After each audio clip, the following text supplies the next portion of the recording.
భగవద్బంధువులారా, ఇవాల్టి రోజుల్లో వెనకటి తరంలో ఉన్న పిల్లల కంటే కూడా ఎక్కువ రకాలైన సదుపాయాలు కల్పిస్తున్నాం, వాళ్ళకి సౌకర్యాలు ఇస్తున్నాం, వాళ్ళు కోరుకున్నవన్నీ వాళ్ళ ఎదురుకుండా తెచ్చిపెడుతున్నాం.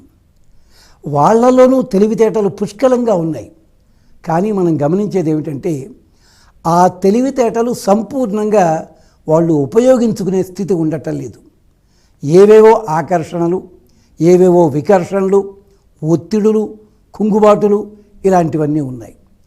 మరి వాటిని పోగొట్టడానికి అలాంటి విద్యార్థినుల పిల్లల మనస్సుని సవ్యంగా మలతరం కోసం తాత్వికమైన పద్ధతి లోపల ఏమన్నా మార్గం ఉందా అంటే ఉంది.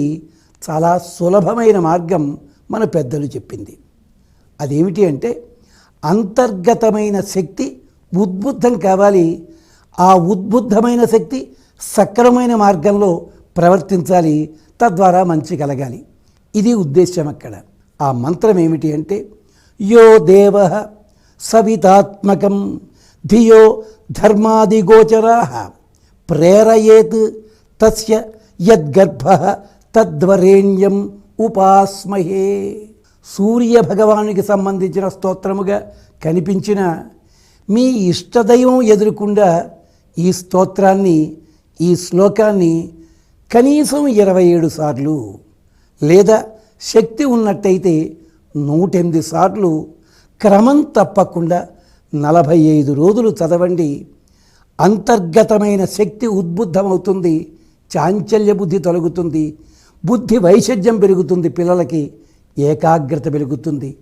పిల్లల చేత చదివిస్తే మరీ మంచిది, లేదా పిల్లల పేర్లతో పెద్దవాళ్ళైనా చదవండి, ఫలితం లభిస్తుంది.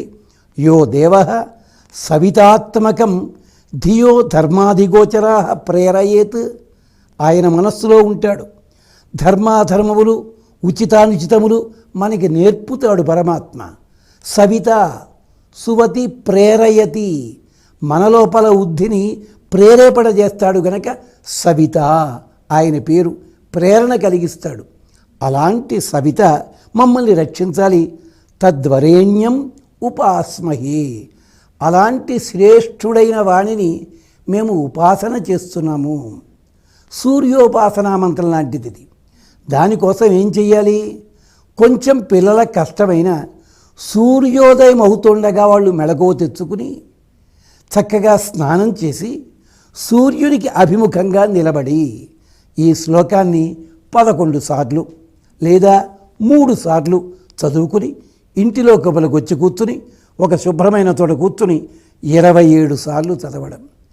కనీసము 15 రోజులు అలా కూర్చుని చదవగలిగితే వాళ్ళకి తెలియకుండానే వాళ్ళకి స్థిరత్వం వస్తుంది, ఏకాగ్రత వస్తుంది. దీన్ని 45 రోజులు కొనసాగించండి.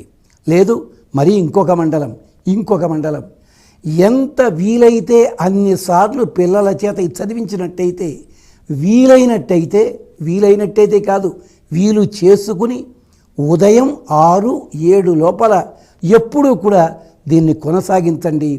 వాళ్ళకి పోటీ పరీక్షల్లో కానీ ఇతర పరీక్షల్లో కానీ అత్యద్భుతమైన ఫలితాలు లభిస్తాయి. అంత మాత్రమే కాదు, ఇంటిలో ఉన్న వారితో మర్యాదపూర్వకంగా ప్రవర్తించే లక్షణాలు కూడా వాళ్ళకు వస్తాయి. ఆధునిక పోకడలు పోతున్న పిల్లల కోసం ఇది అద్భుతమైన మంత్రము. యో దేవః సవితాత్మకం ధియో ధర్మాది గోచరాః ప్రేరయేత్ తస్య యద్గర్భః తద్వరేణ్యం ఉపాస్మహే. ఇది మంత్రము. మరొక మంత్రంతో మళ్ళీ కలుసుకుందాం.